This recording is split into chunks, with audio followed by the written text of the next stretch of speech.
Welcome back to Film Recall. Mary Poppins Returns is a sequel that I was really nervous about. Like, what are you thinking trying to make a sequel to one of the most beloved Disney classics of all time? When this was announced, I thought, there's no way that this thing is going to turn out good. But then I read the plot synopsis, and if they were ever going to make a sequel to Mary Poppins, I thought that this was a great idea for a sequel. The Banks children from the original Mary Poppins are now the adults, and I thought that was an interesting idea because the whole point of Mary Poppins is that the kids are trying to find their imagination while their parents are going through these tough, difficult times that adults go through. The kids from the original movie are now like the parents. They've lost their childhood innocence, which is why Mary Poppins has to return to remind the adults what it's like to be kids while giving their kids the adventure that they need. Even though they didn't get the same kids from the original movie to play the adults now, I still think it's an incredible idea for a sequel. This is the kind of movie that we don't get anymore. It recreates the feeling of an old Hollywood movie with the orchestral music, the practical stage design. The acting is very theatrical and far from the naturalistic acting of modern movies. Emily Blunt is amazing as Mary Poppins. I was really skeptical going in. I thought nobody can ever replace Julie Andrews as Mary Poppins,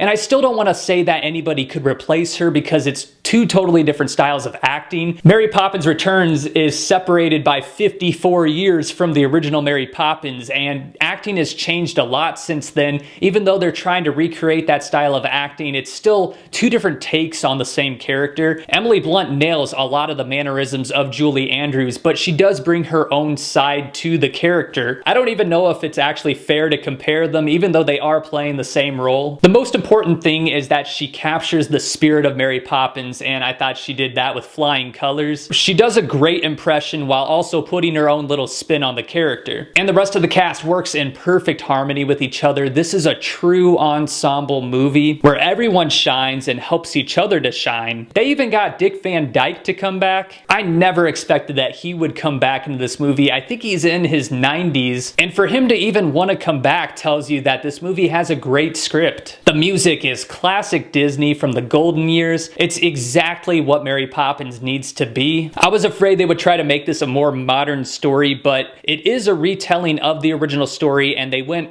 all in on that classical feel. I really enjoyed most of the new songs. Some of them are definitely going to play better while watching the movie versus re-listening to them on the soundtrack. But in the context of the movie, they fit perfectly with the scenes they're in. If you saw my trailer reaction for the Mary Poppins Returns trailer, you'll see how excited I got when the 2D animation sequences came on. I had no idea that they would bring that back, and I thought if anything, they're going to use 3D animation or something. I just really didn't expect them to bring that back. So I freaked out in the trailer when I saw it, and I freaked out again when I saw it in the movie, and especially since 2D animation is becoming a thing of the past. You just don't see it very often in Hollywood movies anymore, but they did it, and it's magical. That's really the only way I can put it. I just couldn't help but have the biggest smile on my face. And it also has a lot to do with the nostalgia of watching the original Mary Poppins. They really paid close attention to the original Mary Poppins to the point where, even though this is a sequel, it really feels like a remake. There's definitely new sequences. It's a continuation of the Banks children's story, but there's so many beats to this movie and moments that are directly remaking, in a way, the original Mary Poppins. At times it does feel a little too much like a retread, but it's so charming that I couldn't help but just have the biggest smile on my face. The other issue that I had with the movie is that there's a surprising amount of times where either Mary Poppins isn't on screen or she's just pushed to the background of the scene. At times it almost feels like she's a supporting character to her own movie. But when she is on screen, Emily Blunt commands the story so much that it makes up for the times when she's missing. I'm raving over this movie, but